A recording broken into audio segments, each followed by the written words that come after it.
देखो जितने भी तीर्थ हैं, धाम हैं और जितने भी ये पवित्र स्थल हैं, आदरणीय हैं, ये आदरणीय यादगारें हैं, लेकिन वहां जाने से मोक्ष नहीं हो सकता। आपको बहुत बार बताया है, परमात्मा भी आकर स्वयं बताया करते थे।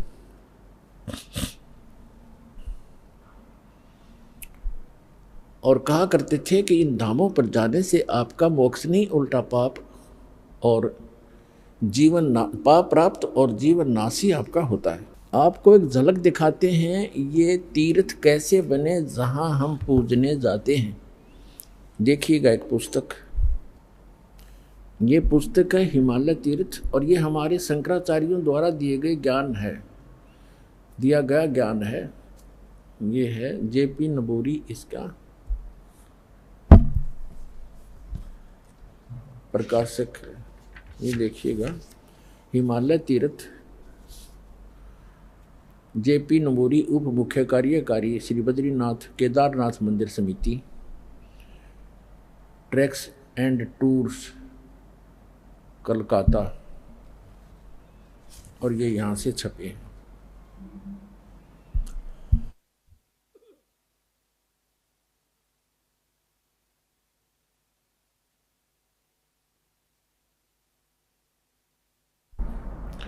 अब हम इसके आपको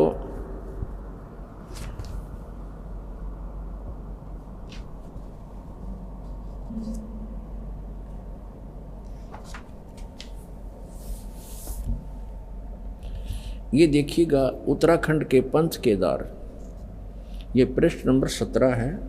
यहाँ से हम प्रारंभ कर रहे हैं। ये 18 पृष्ठ है, यहाँ से हम ये 17 पृष्ठ है।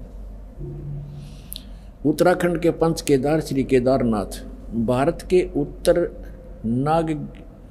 नागाधिराज की सुर में उत्पत्तिका में स्थित केदार क्षेत्र प्राचीन काल से मानव मात्र के लिए पावन मोक्षदायक रहा है। इस क्षेत्र की प्राचीन एवं पौराणिक महत्व के संबंध में स्वयं भगवान शंकर ने स्कंद पुराण में माता पार्वती के प्रश्न का उत्तर अपने श्रीमुख से निम्न प्रकार दिया है। ठीक है।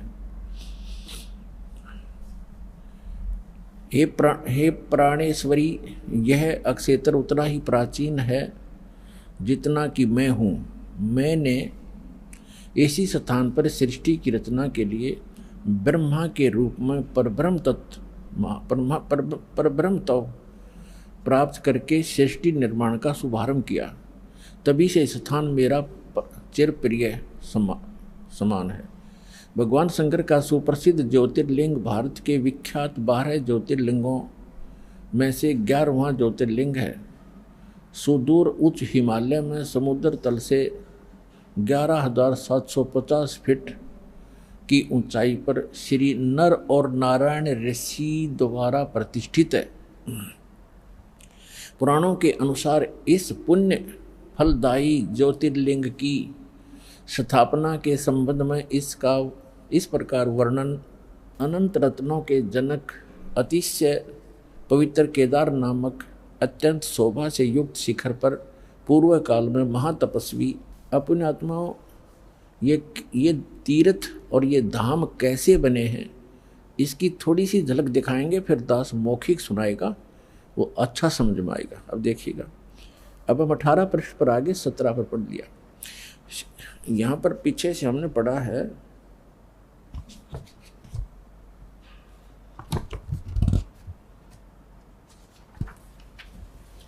यहाँ से फिर पढ़ें। ये है कि पवित्र केदार नामक अत्यंत शोभा से युक्त शिखर पर पूर्व काल में महातपस्वी कौन? ऋषि श्री नर और नारायण ने, ये 2 ऋषि थे, नर और नारायण ने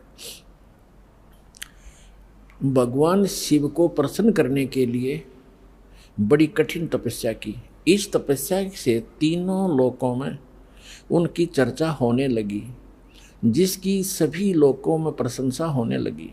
फलस्वरूप भगवान शंकर भी नर नारायण की तपस्या से प्रसन्न हुए और उन्होंने प्रत्यक्ष प्रकट होकर ऋषियों को दर्शन दिए। दोनों ऋषियों ने भगवान भोलेनाथ के दर्शन किए।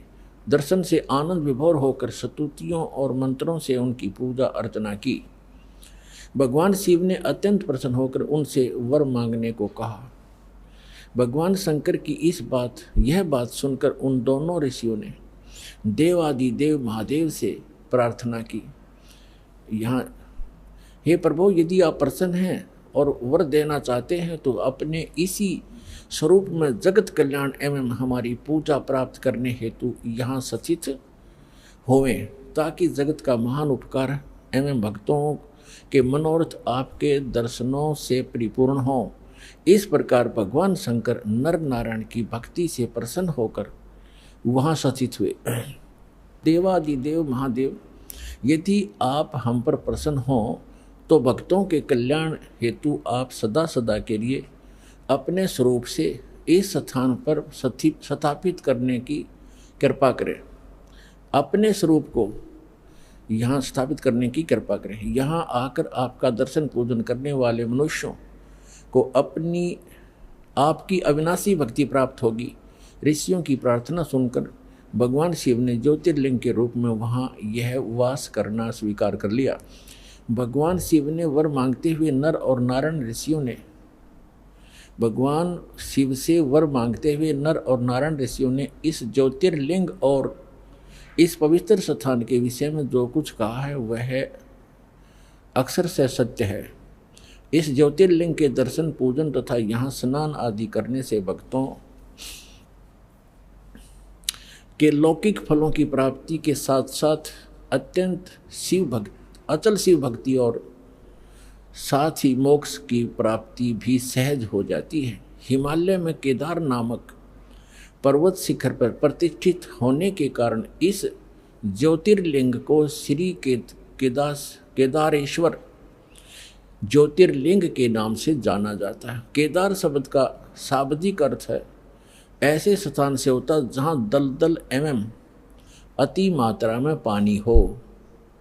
केदार क्षेत्र में यही स्थिति है, क्योंकि भगवान शंकर जलधारा प्रिय हैं। नर और नारायण ऋषियों के पश्चात अन्य ऋषि मुनियों व भक्तों द्वारा यह ज्योतिर्लिंग पूजित रहा। तत्पश्चात महाभारत काल में पांडवों द्वारा गोत्र हत्या अर्थात महाभारत युद्ध में अपने भाई बंधुओं आदि की हत्या के पाप से मुक्त हेतु यहाँ पर देवादिदेव महादेव की आराधना की गई। इसी प्रसंग में पुराण में एक कथा आती है। अपने आत्मा पहले ये निष्कर्ष बताते हैं, थोड़ा उसके आगे और शेष आपके पढ़ के सुनाऊंगा, क्योंकि आज ये वर्तमान में एक बहुत दुर्दांत घटना घटी है जिससे आत्मा रो रही है, दुखी है, क्योंकि वो भी हमारे एक तरफ भटक रहे थे, परमात्मा के लिए वहाँ गए और वहाँ उनको क्या मिला सर्वविदित है, कहने की आवश्यकता नहीं। अब क्या बता रहे हैं कि नर और नारायण नाम के दो ऋषि वहाँ तपस्या करा करते उस दलदल में। केदार माने दलदल, और उनकी तपस्या से प्रसन्न होकर भगवान शिव आगे। तो पुण्यात्माओं, वो भगवान शिव कौन आगे? इस काल के जाल को कबीर भगवान ने आके समझाया है कि ये काल जो है, जैसे इसने गीता अध्याय नंबर 4 के श्लोक नंबर 5 और 9 में कहा कि अर्जुन, मेरे और तेरे बहुत जन्म हो लिए, तू नहीं जानता मैं जानता हूँ, मेरे जन्म और कर्म अलौकिक हैं। और गीता अध्याय नंबर 7 के श्लोक नंबर 24 और 25 में इसने बताया है कि मैंने एक प्रतिज्ञा कर रखी है, मैं अपनी योग माया से छुपा रहता हूँ, कभी भी किसी के सामने अपने वास्तविक रूप में स्पष्ट नहीं होता। मैं कभी किसी के सामने अपने वास्तविक रूप में नहीं आता। तो ये क्या करता है, जैसे कोई ऋषि साधना करता है, उसको किसी को विष्णु रूप में दर्शन दे देता है, अपने पुत्र विष्णु के रूप में, तो वो ऋषि विष्णु का उपासक बन जाता है, उसी का अनाउंसमेंट करने लग जाता है, उसी का ज्ञान प्रचार करता है कि सर्वेश्वर है, महेश्वर है, सबकी स्थिति पालन और संहार करने वाला यही है। और कोई ऋषि साधना, कोई भक्त साधना कर रहा है तो किसी को ब्रह्मा जी के रूप में दर्शन दे देता है। तो वो कहता है कि ये ब्रह्मा जी हमारे सामने रहते हैं, देवता, यही भगवान है, सर्वशक्तिमान है। मैंने समाधि दशा में इसके दर्शन किए, ये छुपाए हैं अपने आप को। इससे उन ब्रह्मा जी और विष्णु जी को भ्रम हो जाता है कि हम ही सचमुच भगवान है। इसी कारण से शिवपुराण में प्रकरण आता है, विद्वेश्वर संहिता के अंदर। एक बार ब्रह्मा जी गए विष्णु जी के पास और ब्रह्मा जी कहने लगे कि पुत्र तू मेरा खड़ा होकर सम्मान क्यों नहीं करता, मैं तेरा पिताया हूँ, मैं तेरा जनक हूँ, सारी सृष्टि का उत्पत्ति करता हूँ। ब्रह्मा जी विष्णु जी लेटे लेटे कहते हैं कि आजा बेटा बैठ जा, तू मेरा पुत्र है, तू मेरी नाभि कमल से उत्पन्न हुआ, मैं ही सर्वशक्तिमान हूँ, मैं सबका रचने वाला हूँ। इस बात पर दोनों लड़ पड़े। फिर ये काल आ गया वहाँ पर शिव रूप धारण करके इन दोनों के बीच में एक लिंग खड़ा कर दिया, तेजों में स्तंभ। ये लड़ना भूल गए, ऊपर ऊपर नीचे ढूंढने लगे। फिर खुद आके प्रकट हुआ शिव रूप में। फिर इनको ज्ञान बताने लगा क्या पुत्रो, तुमने अपने आप को ईश मान लिया तो यू आर नॉट गॉड, तुम भगवान नहीं हो। और इसी तुमने दो डिपार्टमेंट, 2 विभाग मेरे से प्राप्त किए, मैं चीफ मिनिस्टर हूँ यहाँ का। ये काल जो है एक ब्रह्मांड में चीफ मिनिस्टर का काम, इसका रोल समझो।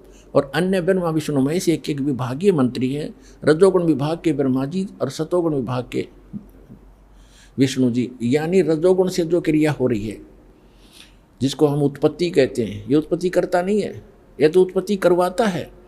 संतान उत्पत्ति हम उसके प्रभाव से करते हैं।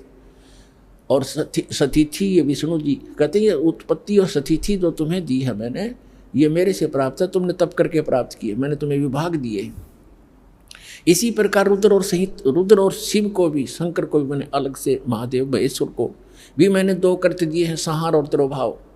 और बोलने वाला 5वां ये काल है, ये कभी अपने वास्तविक रूप में नहीं आता, ऐसे कभी विष्णु के रूप में, कभी शिव के रूप में, कभी ब्रह्मा जी के रूप में आता है।